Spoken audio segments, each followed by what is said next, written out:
L-4 persuni li nstabu ħatja għall-omiċidji ta' Defni Caruana Galizia fil-Bidnija fl-2017 u tal-avukat Karmel Kirkhope fl-2015 bil-Kirkara ġew ikkundannati għal omorom il-ħabs. Dan wara li 3 l-imħallef Edwina Grima tat is-sentenzi tagħha b'mod individwali lill-aħwa Adrian u Roberta Jones magħrufin bħala tal-Maksar, Jamie Vella u George De Giorgio magħruf bħala iċ-Ċiniż. B'hekk wasal fit-tmiemu il-ġuri li kien ilu għaddej iżjed minn xahar wara li xedu għad kbir ta' persuni fosthom Vince Muscat il-Koħħu u Melvin Toma li t-tnejn ingħataw maħfra presidenzjali. Il-ħamis li għadda wkoll ingħata il-verdett tal-ġurija.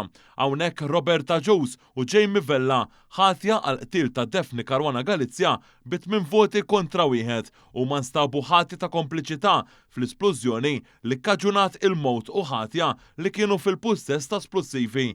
Jamie Vella u George De Giorgio instabu ħatja għall-omiċidju tal-avukat Kirkhope li kellhom fil-pussess tagħhom arma tan-nar bilan li jitwettaq reat u li ma kellhomx liċenzja valida għall-istess arma.